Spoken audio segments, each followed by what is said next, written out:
तो हम लोग आज पढ़ने वाले हैं मेंसुरेशन क्लास 6 का। क्लास 6 में मैथ में एक चैप्टर है मेंसुरेशन। इसमें पूरे पहले कॉन्सेप्ट पढ़ेंगे हम लोग, ठीक है ना। यानी रेक्टेंगल का कॉन्सेप्ट क्या है, स्क्वायर का कॉन्सेप्ट क्या है, ट्रायंगल का कॉन्सेप्ट क्या है, उसका एरिया कैसे निकालते हैं, पेरीमीटर कैसे निकालते हैं, इन सभी चीज़ों पर हम लोग डिस्कस करेंगे। तो आइए सबसे पहले यहाँ पर चैप्टर का नेम क्या है, मेंसुरेशन। मेंसुरेशन, और इस मेंसुरेशन में क्लास 6 का चैप्टर है, ठीक है ना। क्लास 6 क्लास का देखिए मेंसुरेशन आपको हर क्लास में पढ़ने को मिलेगा, हर क्लास में मेंसुरेशन लगभग मिलेगा। ठीक है, अभी हम लोग किस पर्सपेक्टिव से पढ़ रहे हैं, क्लास 6 के पर्सपेक्टिव से पढ़ रहे हैं, ठीक है। इसमें आपको मिलेगा कि मेंसुरेशन में पेरीमीटर एंड एरिया, यानी कोई भी फिगर आपके सामने दिया हो उसका पेरीमीटर कैसे निकालेंगे और एरिया कैसे निकालेंगे, ओवरऑल इसी पर फोकस किया गया है। सबसे पहले हम लोग डिस्कस करेंगे रेक्टेंगल के बारे में, ठीक है। रेक्टेंगल के बारे में बस आप ध्यान से देखते जाइए, आपको A to Z समझ में आएगा। रेक्टेंगल का फिगर बना लेते हैं हम लोग जल्दी से। यहाँ पर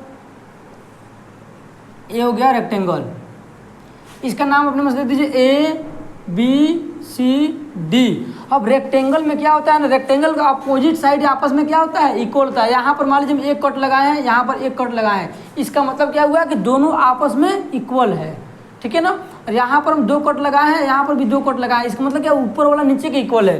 तो हम कह सकते हैं यहाँ पर जो AB को किसके इक्वल होगा, AB DC के इक्वल होगा। AB ऊपर वाला लाइन नीचे के इक्वल होता है, और जो AD होगा वो किसके इक्वल होगा, BC के इक्वल होगा। ये होगा रेक्टेंगल का कॉन्सेप्ट। बेसिक चीज़ से हम लोग बिल्कुल बेसिक से चल रहे हैं।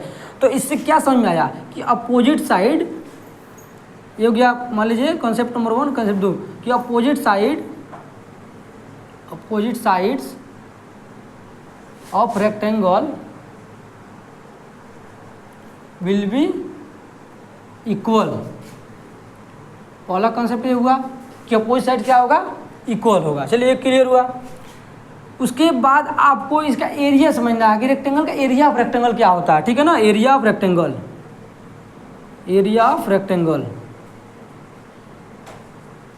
वो क्या होता है, L इंटू बी। L मतलब क्या होता है, लेंथ, अभी मतलब ब्रेथ। उसको नोट डाउन कर लीजिएगा। L मतलब लेंथ, अभी मतलब ब्रेथ, लेंथ इंटू ब्रेथ होता है। थर्ड इसमें आपको जानना है पेरीमीटर क्या होता है, पेरीमीटर ऑफ रेक्टेंगल वो होता है 2 इंटू L प्लस बी। ये हो गया पेरीमीटर ऑफ द रेक्टेंगल, ठीक है। तो ये समझना है। उसके बाद एक चीज़ और ध्यान रखना है कि रेक्टेंगल का प्रत्येक एंगल, जो ईच एंगल जो कितने डिग्री का होता है, 90 डिग्री का होता है। ऐसे पर बनाया गया मतलब 90 डिग्री, ठीक है ना। ये भी समझना है कि कितना होता है, 90 डिग्री होता है। सभी 90, ये भी 90 सब 90 होता है, सब 90। अब आप सोचिए बताइए, सब 90 है, सब 90 है। अगर सबको हम ऐड कर दें, कितना हो जाएगा, 360 हो जाएगा। तो आप लिखेंगे sum of all angle of rectangle का सभी एंगल का सम कितना होता है, 360। कैसे देखिए, 90 सबको ऐड करिए, कितना आ जाएगा, 360 आ जाएगा, 360 आ जाएगा, ठीक है ना। और इसमें क्या याद रख सकते हैं कि ईच एंगल, अगर हम ईच एंगल आपसे पूछ दें कि बताइए ईच एंगल कितना डिग्री होता है रेक्टेंगल का, तो कितना होता है, 90 डिग्री होता है। और डायगोनल, और मान लीजिए यहाँ पर रेक्टेंगल का अगर हम मान लीजिए अपोजिट एंगल को अगर ऐसे ज्वाइन कर दे, क्या बनेगा, डायगोनल बनेगा। इसको ऐसे ज्वाइन कर दीजिए, इसको ऐसे इससे ज्वाइन कर दीजिए, और इसको इससे ज्वाइन कर दीजिए। तो क्या इसको बोलते हैं, डायगोनल। क्या बोलते हैं, डायगोनल। तो इसमें कितना डायगोनल होता है, रेक्टेंगल है 2 डायगोनल। आप लिख लीजिए, रेक्टेंगल हैव 2 डायगोनल। रेक्टेंगल पर कितना डायगोनल होता है, 2। उसका नाम क्या है, इसका नाम हम लिख दे रहे हैं AC। उसका नाम क्या है, पहला AC और BD, AC एंड BD, ठीक है। बस रेक्टेंगल के बारे में इतना कंसेप्ट आपको पता होगा ना, तो समझ लीजिए कोई क्वेश्चन ही नहीं छूटेगा। इस 6 क्लास के 7, 8 क्लास में अगर रेक्टेंगल, 9th क्लास में अगर रेक्टेंगल दिया हुआ ना, तो इससे ज़्यादा इसके बारे में कुछ नहीं आपको पढ़ना है, ठीक है ना। 6, 7, 8 तक भी अगर रेक्टेंगल दिया होगा तो इसी से आराम से काम चल सकता है, इसमें कोई डाउट नहीं है। देख लीजिए एक बार ध्यान से, ठीक है। देखिए अब हम लोग पढ़ने वाले हैं स्क्वायर के बारे में, ठीक है। तो उसी में थोड़ा बस चेंज कर दीजिएगा, हर चीज़ स्क्वायर का बन जाएगा।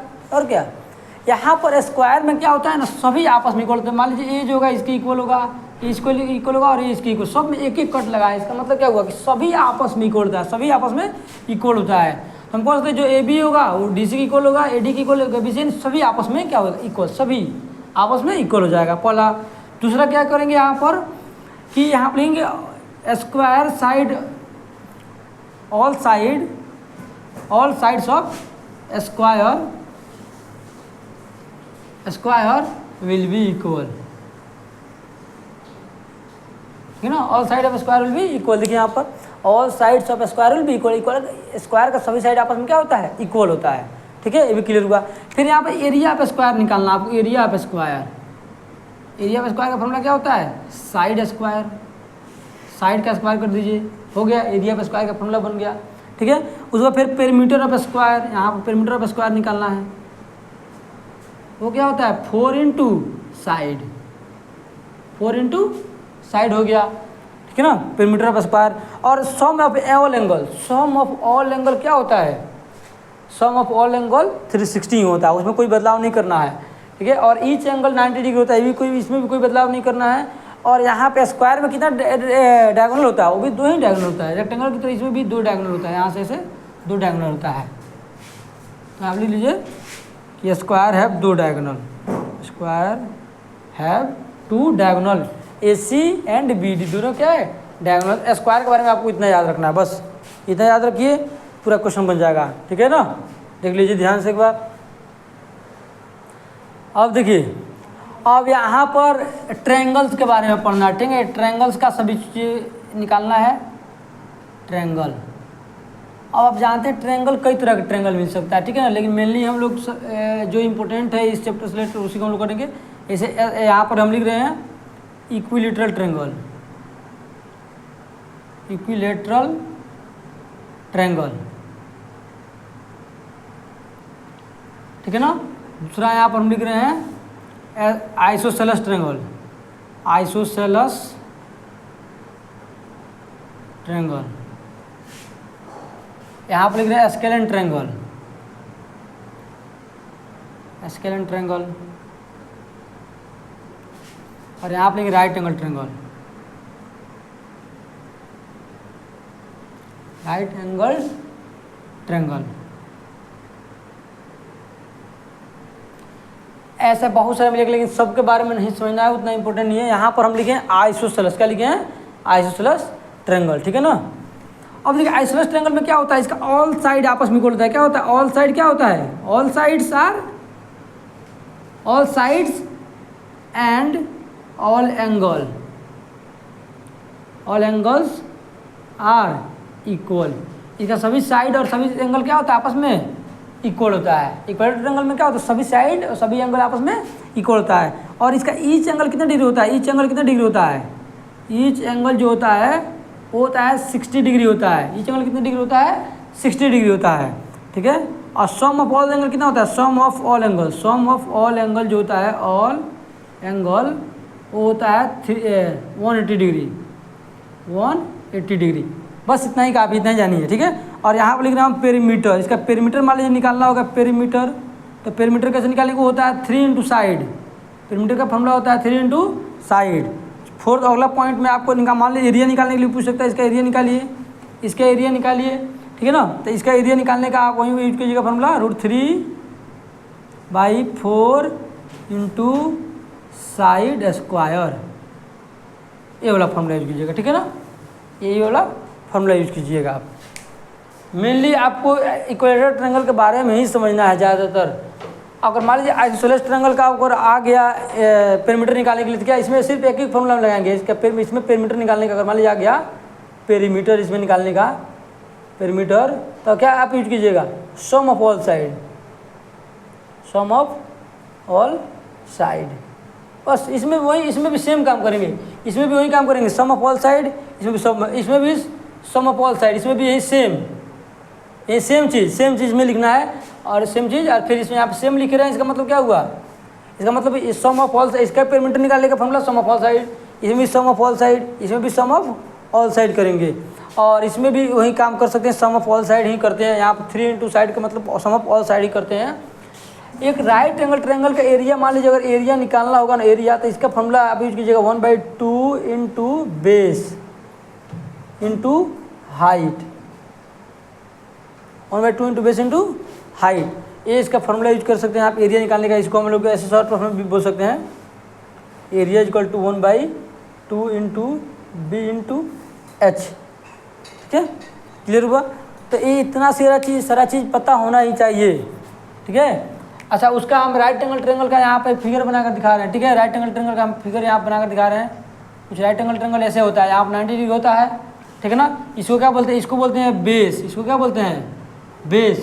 इसको क्या बोलते हैं? हाइपोटेनस बोलते हैं, हाइपोटेनस। इसको एच से रिप्रेजेंट करते हैं। ठीक है, इसको बी से रिप्रेजेंट करते हैं। इसको बोलते हैं परपेंडिकुलर। इस लाइन को क्या बोलते हैं? परपेंडिकुलर। परपेंडिकुलर इसको पी से रिप्रेजेंट करते हैं। इस लाइन को परपेंडिकुलर, इसको बेस, इसको हाइपोटेनस। ये हो गया राइट एंगल ट्रायंगल। बस ओवरऑल यही है। ठीक है, और पॉलीगन के बारे में देखा तो पेंटागन। पेंटागन का क्या होता है? पेंटागन का मतलब जिसमें 5 साइड हो। पेंटागन का मतलब क्या होता है? जिसमें 4 साइड, एनी फिगर विच है 5 साइड। यहाँ पर हम बना कर दिखा रहे हैं।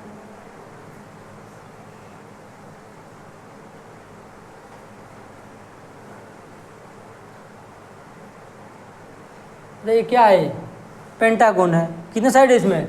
1 2 3 4 5 साइड है ना, ये हो गया पेंटागन। मान लीजिए क्या कर लें, सपोज दिया रहेगा 5 सेंटीमीटर, 6 सेंटीमीटर, ये मान लीजिए 8 सेंटीमीटर दिया हो, ये भी 8 दिया हो, ठीक है ना, ये 9 दिया हो, 9 सेंटीमीटर दिया हो, तो इसके बोल देगा कि इसका पेरीमीटर निकालिए। पेरीमीटर का मतलब सिंपल, पेरीमीटर का सिंपल मतलब होता है कि सम ऑफ ऑल साइड सबको ऐड कर दीजिए। 9 8 5 6 8 सबको ऐड कर दीजिए। किसी भी फिगर में, कोई भी फिगर आपके सामने दिया हो, उसमें अगर ये पूछा जाए कि इसका पेरीमीटर क्या होगा, पेरीमीटर मतलब सभी साइड को, जो किनारा वाला सभी, आपको जो बुक में क्वेश्चन लगाइएगा देखिएगा उसमें क्या होगा, बहुत सारा क्या, कोई डिफरेंट टाइप का फिगर आपको घुमा फिरा, बहुत सारा डिफरेंट टाइप का फिगर दिया होगा। तो आप सिंपल पेरीमीटर का मतलब होता है कि किनारा वाला जितना एरिया साइड है ना, साइड का जो सम है सबको ऐड कर देना और कुछ नहीं करना है। सब किनारा वाला सब साइड का जो लेंथ होता है ऐड कर दीजिए, अपने आप पेरीमीटर निकल जाएगा और कुछ नहीं करना है। ठीक है ना, इस चैप्टर का यही कंसेप्ट है।